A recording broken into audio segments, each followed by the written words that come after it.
with, you know, trying not to offend them or anything.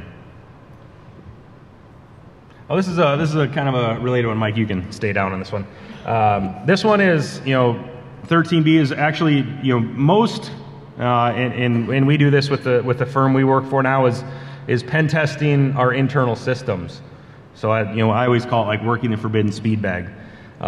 So, you know, just like any sysadmin from another company, your own developers or your own sysadmins will take it really, really personal if you find something on their systems, or if you put up a snarky pop-up box like this on their web app, and, you know, send them the report and ha ha ha, funny, funny, funny. The only difference is, instead of being like thousands of miles away on a phone, they like walk around the corner. Be like, what the fuck, man?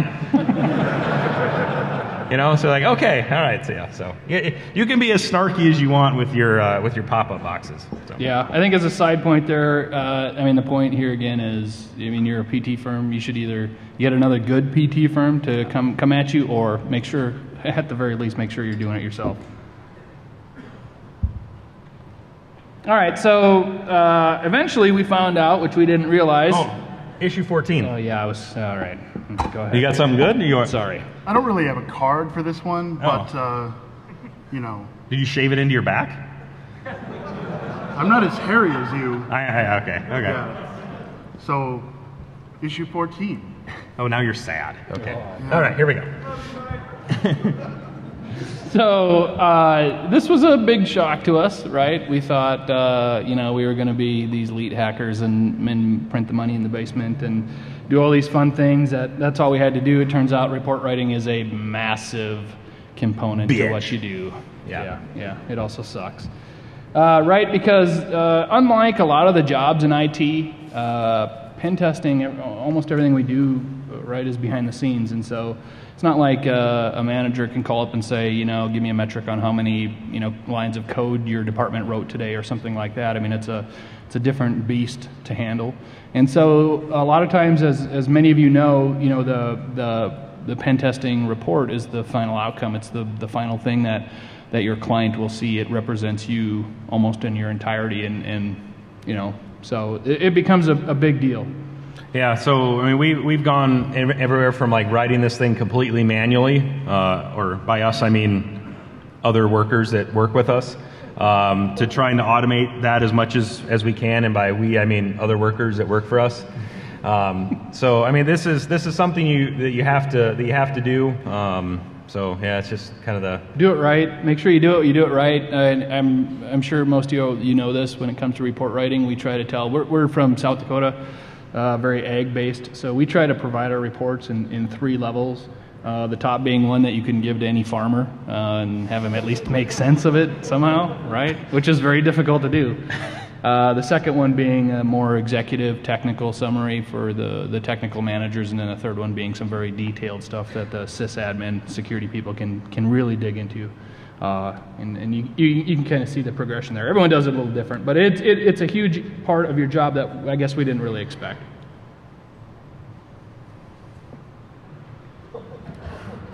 Once again, no card. no card.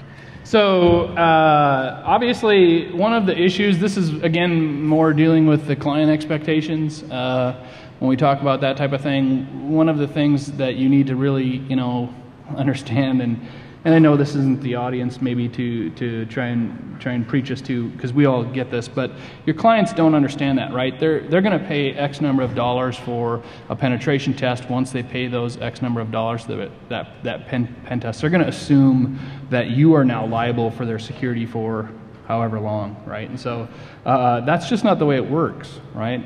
So yeah, and I think another one is, you know, a company might pay a lot of money for a pen test that doesn't do much.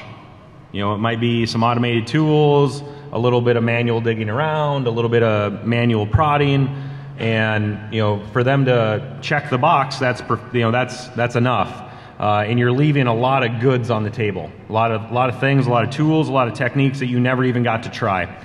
So that's kind of a bummer from your perspective, because you want to dig in and you want to have 90 days with these people and you want to thrash them around a little bit, whereas they want it to, you know, kick off at 4 o'clock on a Thursday, and by Monday they want the report, and they want all green check marks, and life is good. So that's a big education thing, is that we didn't do everything we could or everything we wanted to do. So you're only as secure as the things we did at that moment in time, which wasn't much for very long. Right. So I think probably the biggest takeaway that we had, for us, the big eye opener as people who started a PT business and now work as PT consultants, in all seriousness, was this concept of the PT that wasn't, I call it, which basically means I'm shocked at the level of education I have to provide to my clients about. What you really are asking me for is a vulnerability scan. You want me to, spend a week running some automated tools against you, and then you want to call that a penetration test. But that's not, don't sleep better at night knowing that, because that's not a penetration test, okay? Mm-hmm. So I think that's probably for me the biggest thing that I didn't understand in penetration testing. And I think, related to that, a lot of the industries that these companies are in, that does count as a penetration test. If they're a standardized institution, such as a bank or a hospital more and more, they have standards written by non-technical people that say a pen test or a technical experiment against your network and systems means these things. And those 4 check boxes basically add up to a vulnerability assessment or vulnerability scan. It's not a pen test. It's not what any of us would define as a pen test, but that's what the company wants. So I think a lot of times, right, in our case, it's a balancing act for us, to provide what management wants, fighting back against that or pushing back against that, and then also providing, realistic value to the clients.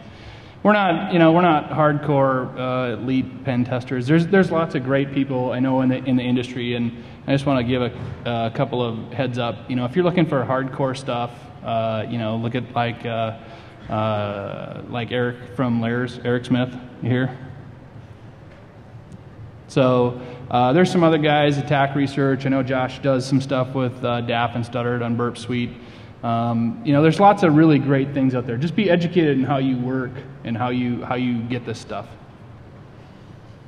And that's all we have. That was a 35-minute, 20-minute talk. Yeah. So if you have questions, we're more than happy to stick around. If you want to get a head start on your next destination, that's perfectly okay. Thanks for coming. Have a good day. Have a good con. Cool.